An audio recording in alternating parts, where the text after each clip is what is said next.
পলিটেকনিকৰ প্ৰবক্তাসকলৰ চাকৰি অব্যাহত দিয়াৰ পিছতে এতিয়া প্ৰথমটো প্ৰতিক্ৰিয়া প্ৰকাশ কৰিছে মুখ্যমন্ত্ৰী ডক্টৰ হিমন্ত বিশ্ব শৰ্মাই আৰু যেহেতু 68 গৰাকীকৈ প্ৰবক্তাক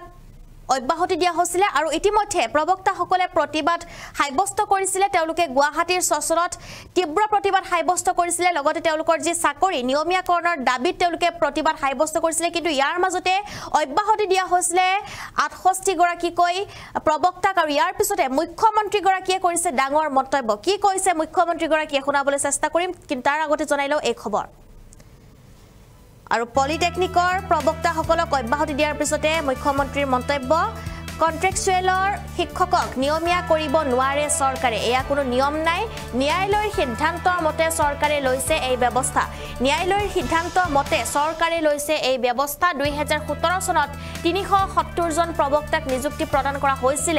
এই কথা উল্লেখ কৰিছে মুখ্যমন্ত্ৰী ডক্টৰ হিমন্ত বিশ্ব শৰ্মাই আৰু ইয়াৰে কিছু সংখ্যকে চাকৰি এৰিলে কিছু সংখ্যকে ন্যায়ালয়ৰ দৰাস্ত হৈছে বুলি উল্লেখ কৰিছে মুখ্যমন্ত্ৰী গৰাকীয়ে ঠিকাভিত্তিক কৰ্মচাৰীক নিয়মীয়া কৰাত বাধা দিছে ন্যায়ালয়ে বাধা দিছে বুলি উল্লেখ কৰিছে মুখ্যমন্ত্ৰী ডক্টৰ হিমন্ত বিশ্ব শৰ্মাই যেহেতু কন্ট্ৰেকচুৱেল শিক্ষকক নিয়মীয়া কৰিব নোৱাৰে চৰকাৰে হেয়া কোনো আইন নাই বুলি উল্লেখ কৰিছে মুখ্যমন্ত্ৰীয়ে পলিটেকনিকৰ প্ৰবক্তাক চাকৰিৰ পৰা অব্যাহতি দিয়াক লৈ ডাঙৰ মন্তব্য মুখ্যমন্ত্ৰীৰ ন্যায়ালয়ৰ সিদ্ধান্ত মতে চৰকাৰে লৈছে এই ব্যৱস্থা 2017 চনত 370 জনকৈ প্ৰবক্তাক নিযুক্তি প্ৰদান কৰা হৈছিল আৰু ইয়াৰে কিছু সংখ্যকে চাকৰি এৰিলে কিছু সংখ্যকে ন্যায়ালয়ৰ দ্বাৰস্থ হৈছে আৰু ঠিকাভিত্তিক কৰ্মচাৰীক নিয়মীয়া কৰাত বাধা দিছে ন্যায়ালয় ইতিমধ্যে সকলোৱে জানে যে প্ৰবক্তাসকলে কান্দি তেওঁলোকে প্ৰতিবাদ সাব্যস্ত কৰিছে তেওঁলোকৰ চাকৰি নিয়মীয়াকৰণ কৰিব লাগে কিন্তু চাকৰি নিয়মীয়াকৰণ কৰা দূৰৰে কথা এয়া তেওঁলোকক এতিয়া যেটো 68 গৰাকীকৈ প্ৰবক্তাক অব্যাহতি দিয়া হৈছে আৰু ইয়াৰ মাজতে তীব্ৰ চাঞ্চলৰ সৃষ্টি হৈছে প্ৰবক্তাসকলৰ মাজত যেটো চাঞ্চলৰ সৃষ্টি হৈছে তেওঁলোকে যেটো অসহায় হৈ পৰিছে এতিয়া আৰু তেওঁলোকে সহায় বিচাৰিছে মুখ্যমন্ত্ৰী গৰাকী কিন্তু মুখ্যমন্ত্ৰী গৰাকীৰ আজি প্ৰথমটো প্ৰতিক্ৰিয়া দেখিবলৈ পোৱা গৈছে যত মুখ্যমন্ত্ৰী গৰাকীয়ে উল্লেখ কৰিছে যে কন্ট্ৰেকচুৱেল শিক্ষকক নিয়মীয়া কৰিব নোৱাৰে চৰকাৰে ন্যায়ালয়ৰ সিদ্ধান্তৰ মতে চৰকাৰে লৈছে এই ব্যৱস্থা 2017 চনত 370 জন প্ৰবক্তাক নিযুক্তি প্ৰদান কৰা হৈছিল আৰু ইয়াৰ কিছু সংখ্যকে চাকৰি এৰিছে আৰু কিছু সংখ্যকে ন্যায়ালয়ৰ দ্বাৰস্থ হৈছে ঠিকাভিত্তিক কৰ্মচাৰীক নিয়মীয়া কৰাত বাধা দিছে ন্যায়ালয়ে এই মুহূৰ্তত মুখ্যমন্ত্ৰীৰ মন্তব্য শুনাবলৈ চেষ্টা কৰিম 2017 চনত আমি পলিটেকনিক আৰু ইঞ্জিনিয়াৰিং কলেজত 370 গৰাকী অধ্যাপক অধ্যাপিকাক অংশকালীন হিচাপে আমি নিযুক্তি দিছিলো সেইটো আৰু সত্যৰ কথা নাই সবৰ হাতত কাগজখনে আছে আৰু তেওঁলোকক পাৰ ক্লাছ হিচাপত বেতন দিয়া হৈছিল যে যিমানটা ক্লাছ কৰিব সিমানটা বেতন দিব তাৰ পিছত আমি তেখেতসকলক এটা প্ৰক্ৰিয়াৰ মাজেৰে কিছুক আমি এবজৰ্ভ কৰিলো আৰু এনেকে কিছুৱে ৰিজাইন দিও গুছি গল 67 গৰাকী ৰিজাইন দিলে আৰু আমাৰ যেটো প্ৰক্ৰিয়াৰ মাজেৰে 133 গৰাকীয়ে সৰকাৰি চাকৰি পালে আৰু কিছু ৰেগুলেশন 3F তো লোৱা গল এতিয়া প্ৰশ্নটো হল যে এই পলিটেকনিকৰ শিক্ষকসকলে গুৱাহাটী উচ্চ ন্যায়ালয়ত গল যদি কোৰ্টত নগলে হেতেন আমাৰ লগতে কথাটো থাকিলেতেন কথাটো বেলেগ আছিল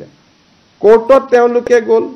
আৰু কোৰ্টত তেওঁলোকে এটা আদেশ ললে গৱৰ্ণমেণ্টৰ বিপৰীতে যে তেওঁলোকক চাকৰিৰ পৰা গুছাব নোৱাৰিব কিন্তু গুৱাহাটী উচ্চ ন্যায়ালয়ে তেওঁলোকক এটা সিদ্ধান্ত দিলে অৱশেষত যে নহয় কোনো কন্ট্ৰেকচুৱেল টিচাৰ চৰকাৰে ৰেগুলাৰ কৰিব নোৱাৰে অৰ্থাৎ মই যেটো বিধান সভাটো কৈছিলো এটো উচ্চ ন্যায়ালয়ে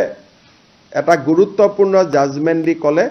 যে চৰকাৰৰ এটো অধিকাৰে নাই কাকো ৰেগুলাৰাইজ কৰা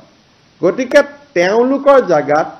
নতুনকৈ এপইন্টমেন্ট পোৱা শিক্ষকসকলে যোগদান কৰিলে যিসকলৰ চাকৰি গল তেওঁলোকো অসমীয়া তেওঁলোকো চুকা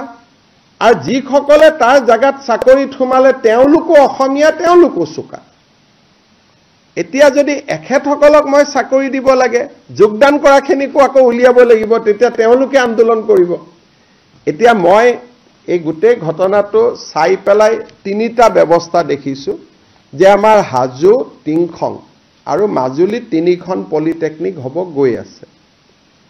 ইয়াৰ ভিতৰত যিসকলে উপযুক্ত আছে, যিমান পোষ্ট আছে, কিছুক আমি আকৌ অংশকালীন ভিত্তিত আমি ল'ব পাৰিম, কিন্তু তেওঁলোকে ফাইনেলি পৰীক্ষাত আকৌ এপিয়াৰ হ'ব লাগিব। কিছুমানে কৈছে পৰীক্ষাত এপিয়াৰ হোৱাৰ কাৰণে এজ নাই, লাগিলে আমি এজটো কণ্ডন কৰি দিম, কিন্তু 3Fত চাকৰি কৰিলে APSCয়ে নিয়মীয়া নকৰিলে চাকৰিটো যায়, সেইটো কথা সকলোৱে জানা কথা। সকলোৱে মোক কৈছে ঠিক আছে, মানৱীয়তাৰ খাতিৰত 3খন নতুন পলিটেকনিক আহিছে, যাক য'ত যেনেকৈ পাৰে আমি একমডেট কৰি দিম, এজটো ৰিলেক্স কৰি দিম,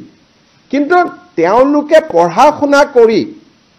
যিহেতু মেধাৱী বুলি নিজে কৈছেই, আৰু আমাৰ যিহেতু চাকৰিত ইঞ্জিনিয়াৰিং কলেজৰ প্ৰফেচাৰসকলে ইণ্টাৰভিউ লয়, তাত কোনো পলিটিকেল মানুহ নাই, গতিকে মই আশা কৰিম অন্ততঃ মেধাৰ ভিত্তিত পিছৰবাৰ তেওঁলোকে চাকৰি ল'ব। কিন্তু গভৰ্ণমেণ্টত আজিকালি ডাঙৰ কথাটো হ'ল যে মেধাক বাদ দি মৰম কৰাৰ ইয়াত কোনো স্কোপ নাই, কাৰণ যদি মৰম কৰিব যাওঁ যোগদান কৰাখিনিক আকৌ উলিয়াই দিব লাগিব, তেতিয়া তেওঁলোকো আপোনালোকৰ ওচৰত আহিব। সেইকাৰণে মোৰ এইটোৱে কথা যে মই এজ ৰিলেক্স কৰি দিম,